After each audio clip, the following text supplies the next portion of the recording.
Esta noche vamos a traer a nuestra mente un elemento que es utilizado por muchos de nosotros para ver detalles que son pequeños y se pueden ver más grandes. Ese elemento es una lupa. Y parece como extraño que en una predicación de los profetas menores yo empiece a hablar de una lupa, de un instrumento que es utilizado para ver letras que para algunas personas son casi que invisibles y con el uso de la lupa se hacen visibles. Elementos que se pierden como en el contexto de algo, pero al mirar a través de la lupa cobran como una gran dimensión. Y a veces miramos algo así como una especie de lupas o ayudas diagnósticas que revisan el interior de un órgano nuestro, pero ninguna de ellas alcanza a mirar lo que son las intenciones de nuestro corazón. Ninguna alcanza a leer lo que son nuestros pensamientos, ninguna ayuda diagnóstica alcanza a anticipar aquello que nosotros pensamos, aquello que nosotros sentimos y las verdaderas intenciones de lo que hacemos o dejamos de hacer. Y Dios tiene esa lupa que es, podríamos llamarlo como una lupa divina y que penetra a los sitios donde ninguna más puede penetrar.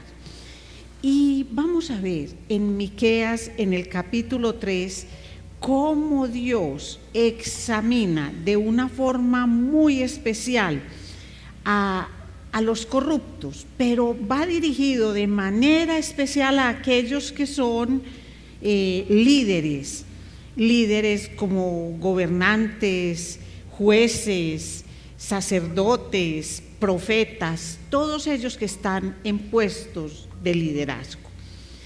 Y yo les pido que oremos, porque es un tema que ha acompañado a la humanidad desde siempre, el tema de los líderes corruptos. Yo sé que hoy podríamos pensar que es un tema que no nos compete sino a nosotros, pero es un tema que ha estado presente en la humanidad desde siempre, por la avaricia, por el deseo de poner por encima el interés propio más que el interés de los demás, aunque se tenga que ir en contra del liderazgo que Dios mismo ha dado para beneficio de todos. Entonces, antes de adentrarnos en el tema, vamos a orar. Padre, gracias. Gracias, mi Señor, porque este tema del liderazgo corrupto es un tema que nos mueve de manera especial en el día de hoy. Es un tema, Señor, que ha afectado a todas las generaciones, generación tras generación, y muchas personas con un deseo genuino en su corazón de combatirlo, no han cumplido con su objetivo. Y a veces, Señor, cansados de tanto liderazgo corrupto, podemos llegar a pensar que es algo que solo nos afecta a nosotros, pero tú no estás ni ciego ni sordo ante la corrupción. Ayúdanos, Señor, a través del capítulo 3 de Miqueas, a escuchar tu voz, a escuchar la voz de ese valiente profeta que en medio de la corrupción reinante se levantó con el estandarte de la verdad, abrió sus labios y, movido, Señor, con el valor que le dio el Espíritu Santo, le dijo al pueblo todo aquello que iba a suceder. Ayúdanos, Señor, para que hoy quienes escuchen este mensaje, y empezando por mí, no nos tapemos los oídos, Señor, sino que hagamos caso a tus advertencias. Gracias infinitas te damos, mi Señor, en el nombre poderoso de Cristo Jesús. Líderes corruptos bajo la lupa de Dios. Vamos a leer capítulo 3. Una vez que ya hemos orado y hemos hecho esta introducción, vamos a recordar que capítulo 1 y 2 de Miqueas hablaba de un Dios que disciplina pero no abandona. Así titulamos ese mensaje. Y vimos que el juicio de Dios es un juicio real y es aterrador. Es real porque sucedió y es aterrador por las consecuencias tan grandes que tuvo. Y Dios denunciaba en estos capítulos todo lo que eran los pecados del pueblo. ¿Que en qué se centraban? Se centraban en la opresión a los pobres y en la rebelión que tenían contra el Señor. Pero Dios siempre abre ventanas de esperanza y es lo que vamos a ver a través de todo el mensaje de Miqueas. Un Dios que está airado por el pecado del pueblo, pero un Dios que ofrece, que tiene esa ventana de esperanza, porque es un Dios misericordioso que disciplina pero no abandona. Y hoy vamos a ver a este Dios colocando una lupa especial sobre los líderes corruptos. Capítulo 3. Dije: oíd ahora, príncipes de Jacob y jefes de la casa de Israel, ¿no concierne a vosotros saber lo que es justo? Vosotros que aborrecéis lo bueno y amáis lo malo, que les quitáis su piel y su carne de sobre los huesos, que coméis asimismo la carne de mi pueblo y les desolláis su piel de sobre ellos y les quebrantáis los huesos y los rompéis como para el caldero y como para carnes en olla. Entonces clamaréis a Jehová y no os responderá, antes esconderá de vosotros su rostro en aquel tiempo, por cuanto hicisteis malvadas obras. Así ha dicho Jehová acerca de los profetas que hacen errar a mi pueblo y claman paz cuando tienen algo que comer, y al que no les da de comer proclaman guerra contra él. Por tanto, de la profecía se os hará noche y oscuridad del adivinar, y sobre los profetas se pondrá el sol, y el día se entenebrecerá sobre ellos. Y serán avergonzados los profetas y se confundirán los adivinos, y ellos todos cerrarán sus labios, porque no hay respuesta de Dios. Mas yo estoy lleno de poder del Espíritu de Jehová y de juicio y de fuerza para denunciar a Jacob su rebelión y a Israel su pecado. Oíd ahora esto, jefes de la casa de Jacob y capitanes de la casa de Israel, que abomináis el juicio y pervertís todo el derecho, que edificáis a Sión con sangre y a Jerusalén con injusticia. Sus jefes juzgan por cohecho y sus sacerdotes enseñan por precio, y sus profetas adivinan por dinero y se apoyan en Jehová diciendo: ¿no está Jehová entre nosotros? No vendrá mal sobre nosotros. Por tanto, a causa de vosotros, Sión será arada como campo y a Jerusalén vendrá a ser montones de ruinas y el monte de la casa como cumbres de bosque. Amén. Miren, mis amados,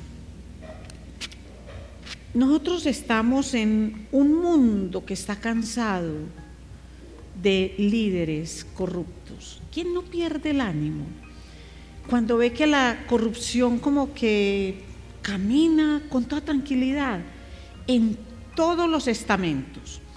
Puede que en este momento pensemos en la política, y hacemos bien en pensar en eso, pero volvamos los ojos a lo que está volviendo los ojos Miqueas. Y Miqueas le está hablando al pueblo de Dios, así como nos está hablando a todos nosotros hoy.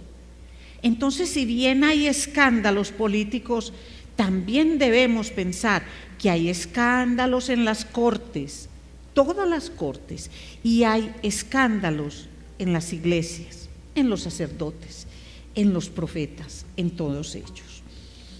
Jueces que venden la justicia al mejor postor y que voltean las leyes en beneficio de los poderosos.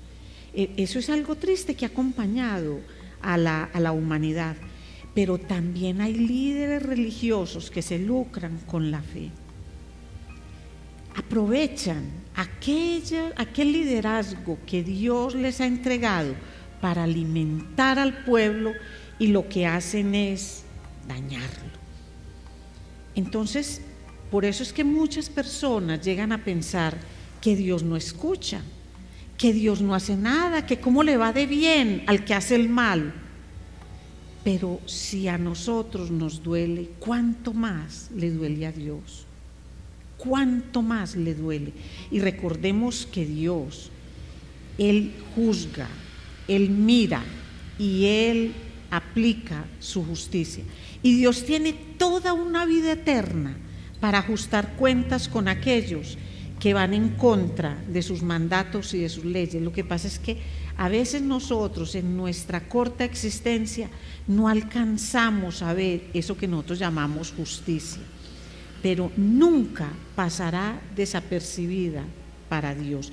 Ninguna corrupción pasará desapercibida para Dios. Aquí en los primeros 4 versículos nosotros vemos cómo Dios examina la manera en que los líderes civiles ejercen todo su poder. Por eso es que Él hace una denuncia directa.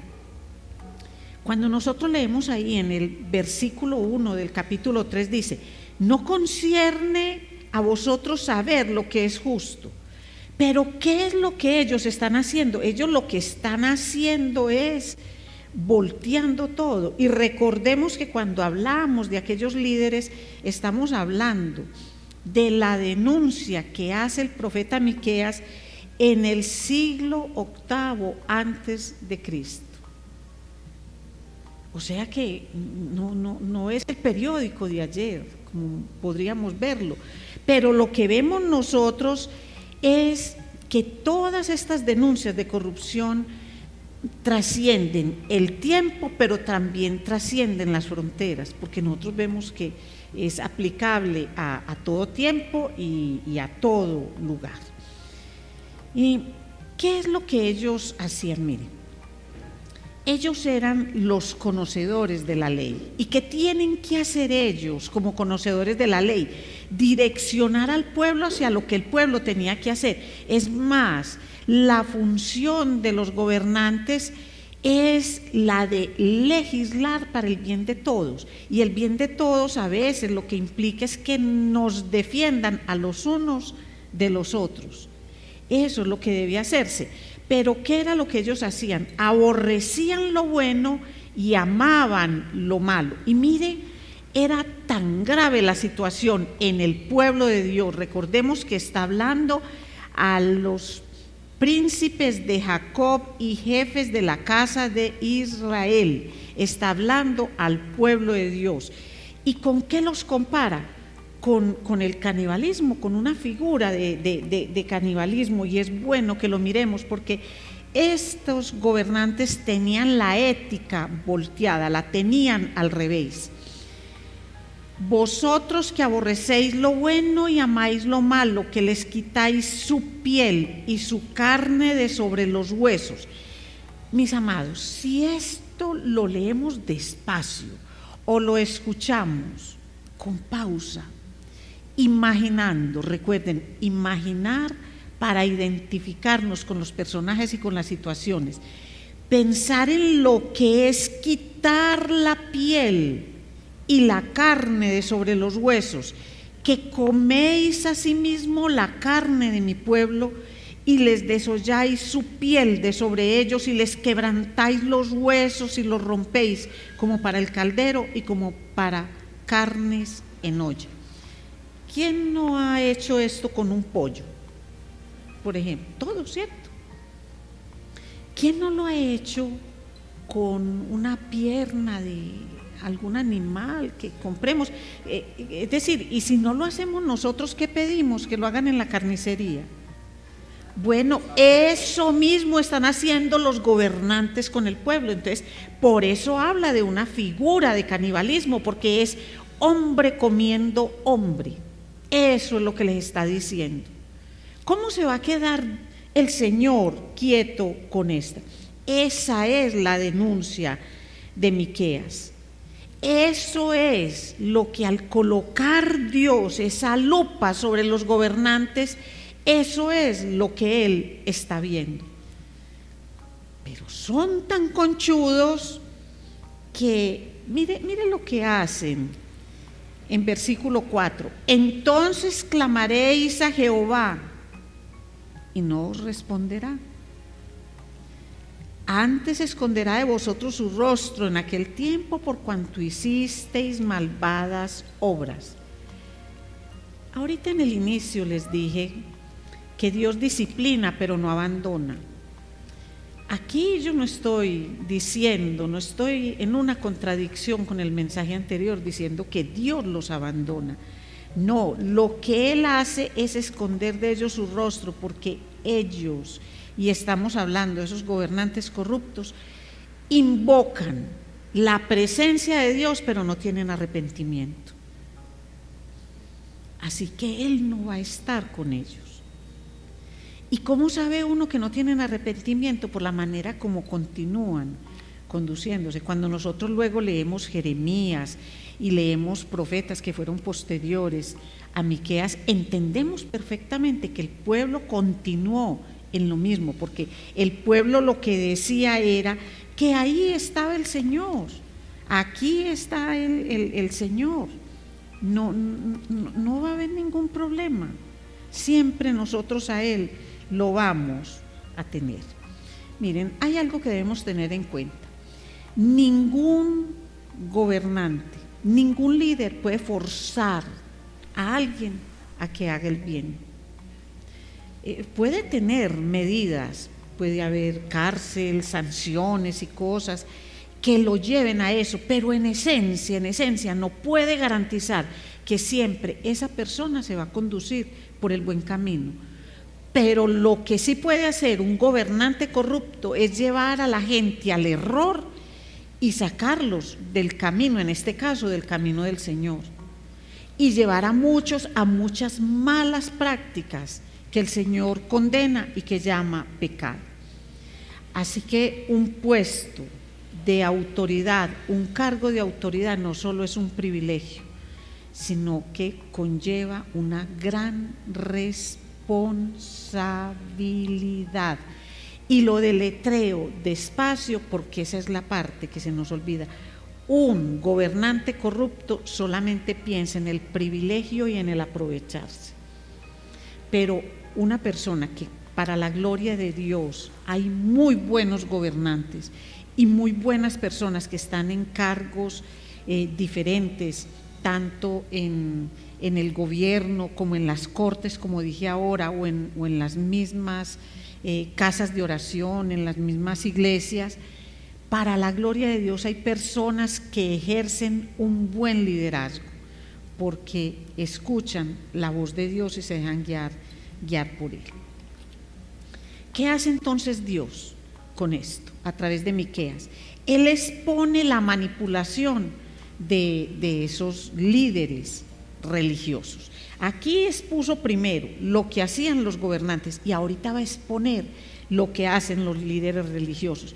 Pero miremos eso lo vemos todo en el versículo 5 al 8, pero empecemos del 8 hacia allá, para que miremos el contraste que hace. Dice: mas yo estoy lleno de poder del Espíritu de Jehová y de juicio y de fuerza para denunciar a Jacob su rebelión y a Israel su pecado. Es decir, Dios expone la manipulación de los sacerdotes y de los profetas falsos con un profeta que con el valor y con la inspiración del Espíritu Santo, con el Espíritu Santo como el que le da la instrucción y lo lleva, es a través de él que se abren sus labios para denunciar el pecado. Miren, profetas que hacen errar a mi pueblo, que dicen paz cuando tienen algo que reciben a cambio, pero dicen guerra cuando no reciben eso. ¿Qué quiere decir esto? Que adaptan su mensaje a lo que quieren recibir de las personas o a lo que las personas les ofrecen. Ustedes lo saben, tristemente, que han existido profetas en alquiler y siguen existiendo personas que por salario o por beneficio le dicen a las personas lo que las personas quieren escuchar, no lo que las personas necesitan escuchar. ¿Por qué lo hace una persona? Porque un líder religioso hace eso.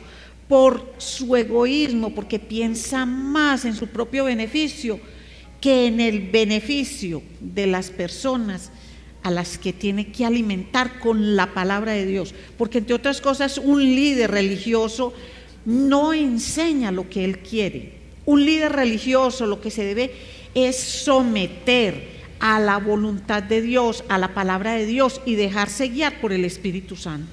Pero si un líder religioso se deja guiar por sus propias necesidades, por sus propios deseos, por sus propias ambiciones, a lo que va a llevar al pueblo es a un camino que lo conduce directo a la perdición. Nosotros sabemos que no todos los líderes religiosos llevan el mensaje de Dios a las personas. Y cuando hablo de líderes religiosos, no pensemos solamente en el pastor, incluso en el sacerdote, o ahora que todo el mundo está hablando del nuevo Papa, no pensemos solo en esas figuras, pensemos en todos y cada uno de nosotros que somos los sacerdotes de Dios y que hemos recibido su palabra, de qué manera la llevamos, de qué manera intentamos a veces torcerla para manipular la manera como algunas personas actúan, cuando no debemos hacerlo. Entonces el llamado es para todos. Y Dios finalmente en este capítulo, ¿qué hace? Él primero examina, luego expone lo que es esa mala conducta, esa manipulación a la que están sometiendo estos líderes y estos gobernantes a todo el pueblo. Pero luego Él condena ese liderazgo que está corrompido, ese liderazgo que está generando un gran daño para todos. Y vamos a mirar algo bien especial. Mire, él vuelve aquí, a partir del versículo 9, a hablar a los jefes de la casa de Jacob, a los capitanes de la casa de Israel, a los que abominan el juicio y pervierten todo el derecho. Pero mire cómo empiezan a involucrar al pueblo de una forma especial: que edifica nación con sangre y a Jerusalén con injusticia.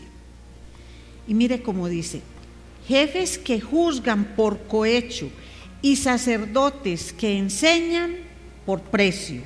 Entonces mire cómo empieza, cómo va involucrando gobernantes, jueces, sacerdotes y profetas que adivinan por dinero. ¿Quién dice que un profeta es un adivino? Es porque ahí lo estaban haciendo. No sé si esa práctica todavía se presenta, pero cuando se ofrece la profecía como algo especial que no le pertenece sino a uno o a otro, ya se está corrompiendo, porque la profecía es la palabra del Señor, la profecía ya está dicha.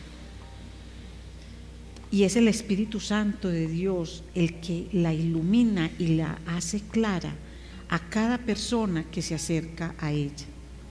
Pero la profecía no es un tarot religioso, no es para que con eso se obtenga dinero a través de ofrendas, de diezmos especiales, de cosas por lo que se le dice a la gente. Eso no es la profecía, ni es la palabra de Dios que edifica al pueblo, porque no es ofreciendo paz al que da, bendiciones al que da y maldiciones, aquí lo llama guerra y eso, al que no da, porque de eso no se trata. Ni Dios está feriando sus bendiciones como nunca está feriando la salvación. Esto es un asunto de fe por parte nuestra, de gracia por parte del Señor. Pero mire cómo dice: no está Jehová entre nosotros, no vendrá mal sobre nosotros. Es decir, lo primero que le dicen a la gente es, pero es que esto es así, o es que acaso no está el Señor con nosotros. ¿Quién va a decir que no? Todo el mundo dice sí. Y de una vez, ¿qué es lo que dicen? Pues entonces no va a venir nada malo sobre nosotros, cuando realmente Dios lo que ha dicho es contrario. Pero mire, una vez que Dios expone esa manipulación de los líderes religiosos, no deja exento de responsabilidad al pueblo. El pueblo todo recibe las consecuencias. Miren, versículo 12: por tanto, a causa de vosotros. ¿De cuál vosotros? De los gobernantes, de todo lo que son los jueces, de los sacerdotes, de los profetas. Por tanto, a causa de vosotros, Sión, el pueblo, será arada como campo, y Jerusalén vendrá a ser montones de ruinas, y el monte de la casa como cumbres de bosque. Eso se cumplió. Eso se cumplió, mis amados. Claro que sí. Nosotros sabemos que en el año 586 antes de Cristo vino la destrucción. Nabucodonosor con su ejército babilónico atacó la ciudad. Segunda de Reyes, en el capítulo 25, nos da mucha más claridad sobre eso. ¿Qué fue lo que hizo el Señor? Mire, exponer que había una corrupción generalizada, príncipes, gobernantes que juzgan por soborno, sacerdotes y profetas que enseñan por paga y adivinan por dinero, venden la justicia, un canibalismo con los pobres, con los que no tienen el poder que ellos tienen. Pero ¿qué hizo el pueblo? Nada. ¿Dónde está el clamor del pueblo por el Señor, al Señor? ¿Dónde aparece? Ahí.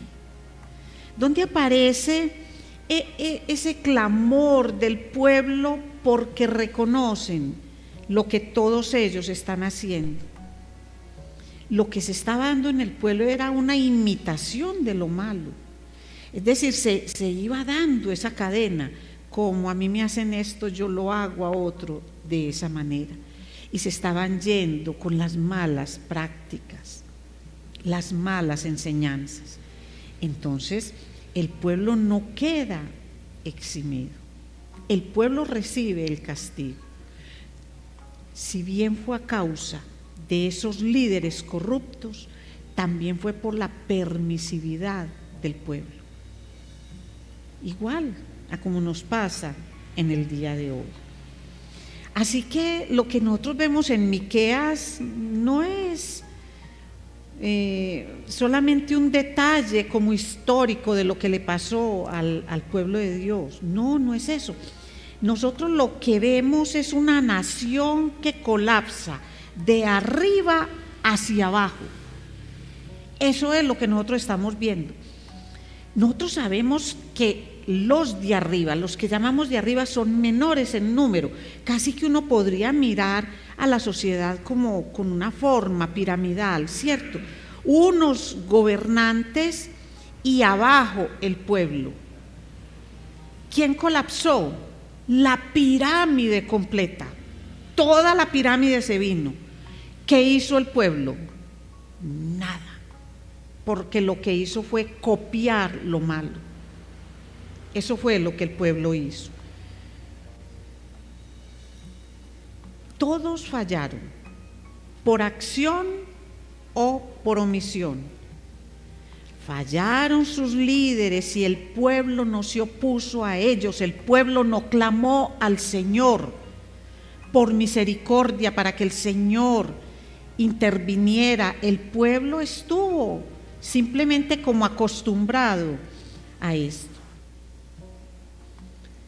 Ahora miremos, mis amados, todos nosotros tenemos algún tipo de influencia, todos nosotros ejercemos liderazgo sobre alguien. Entonces no nos podemos como excluir de este mensaje, porque es que este mensaje es para todo el que ejerce un liderazgo de manera que puede ser apropiada o inapropiada según como cada uno pues cada uno lo ejerce.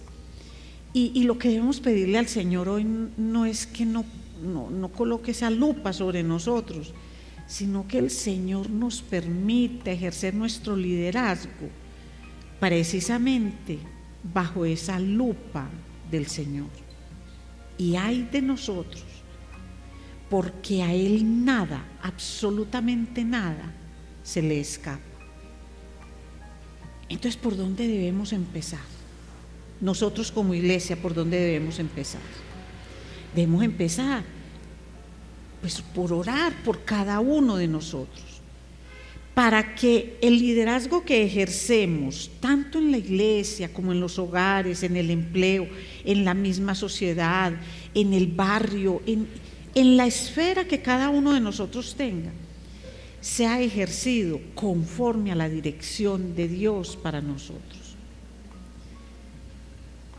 Entonces esta es la ocasión precisa para orar por los pastores.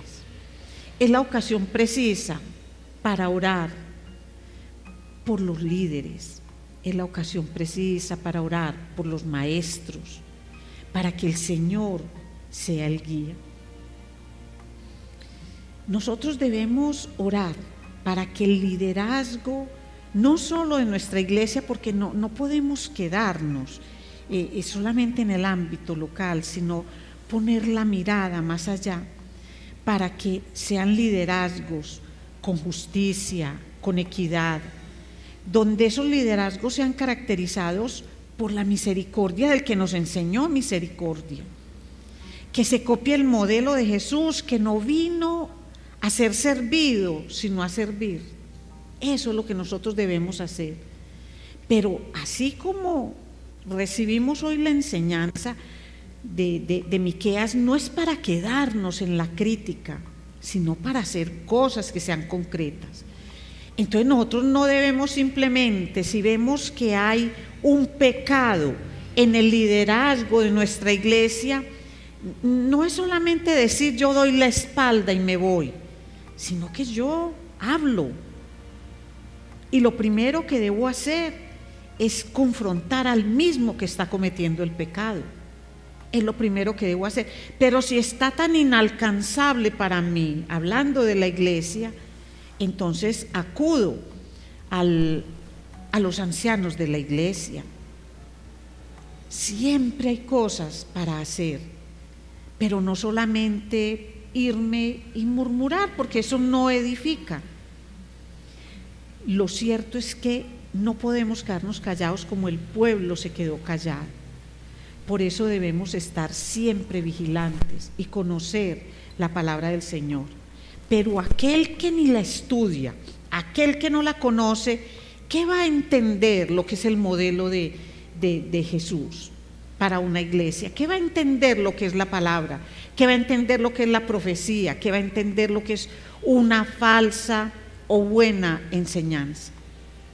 Debemos conocer para poder evaluar, y ese es el llamado que Miqueas nos hace en ese capítulo 3.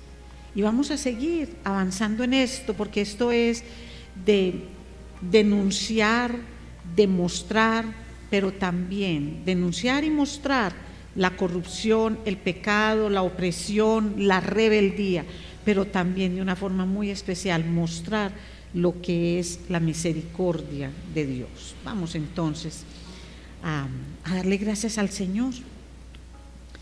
Y yo quiero en esta noche que todos ustedes se unan en una oración conmigo por el liderazgo de esta iglesia, empezando por sus pastores, empezando por mí. Señor, y te clamamos para que tu palabra sea predicada, no por paga, Señor, que no sea predicada por interés, que los deseos, las necesidades, las ambiciones personales nunca primen sobre el mandato que tú nos has entregado, Señor. Que tu palabra sea entregada con fidelidad, cueste lo que cueste. Que tu palabra, Señor, sea entregada a las ovejas que nos has dado para que sean edificadas, para que sean conducidas por el buen camino, para que sean apartadas del mal y de la perdición. Señor, no permitas en ningún momento que los intereses personales primen sobre tus intereses, Señor. Padre, coloca sobre nosotros tu lupa, examínanos, Señor, examíname, Señor, cada día. Pero ayúdame, Señor, con mis imperfecciones, ayúdame con mis pecados, ayúdame con mis debilidades. Repréndeme, Señor, de la manera que tú consideres para edificación de mi vida y edificación de tu pueblo. Susténtame, Señor, con tu palabra. Llévame de tu mano cada día. Protégeme de mí misma, de mi mente y de mi corazón, para que de una manera limpia, Señor, pueda utilizar mis labios para llevar tu mensaje. Te lo pido a mi Señor, con todo mi amor y reverencia en el nombre poderoso de Cristo Jesús. Y de la misma manera, Señor, oro por todos mis hermanos que le llevan a otros tu palabra. A cada uno, Señor, ayuda con su liderazgo familiar, personal, social, en cada una de las esferas, Señor, que se mueve. Que todos seamos ese testimonio vivo de Dios. Que sirvamos, que enseñemos con amor y con misericordia, y que la verdad, tu verdad, siempre esté presente en nuestros labios. Gracias te damos, mi Señor. Amén.